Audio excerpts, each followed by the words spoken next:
तर energy drink स्ट्रिंगवरती शालेय परिसरात विक्रीस बंदी घालण्यात यावी असा मुद्दा आमदार विक्रम बबनराव पाचपुते यांनी विधान भवनात उपस्थित केलाय. पाहुयात विक्रम पाचपुते नेमके काय म्हणाले.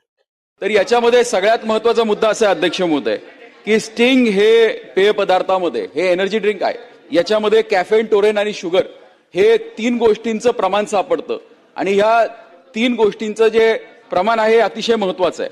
मला जे उत्तर मिळालं ते उत्तरात असं सांगितलंय की आम्ही नमुने तपासतो आणि 27 नमुने उचलले, त्यातले 10 नमुने हे प्रमाणित घोषित करण्यात आलेले आहेत.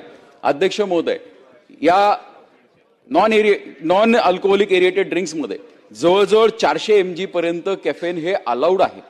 या स्टिंग मध्ये 72 mg कॅफेन आहे.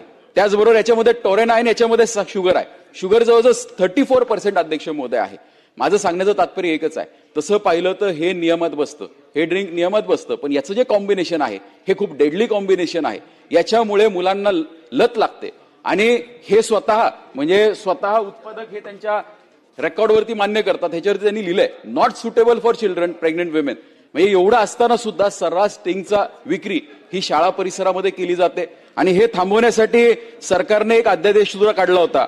अन्न व औषध प्रशासनाने 3 ऑक्टोबर 2024 व 17 जानेवारी 2025 ला अध्यादेश काढला होता. त्यानुसार हे सांगण्यात आलं होतं की आम्ही काही पदार्थ हे ताब्यात घेऊ आणि त्याची तपासणी करू. दुर्दैवाने अध्यक्ष महोदय, हे तपासणी केली तर हे क्लिअरच येणार आहे. माझी आपल्या मार्फत सभागृहाला एक विनंती अशी असणार आहे, मी पॉइंटेड 4 प्रश्न आपल्याला मंत्री महोदयांना विचारणार आहे की स्टिंग हे घातक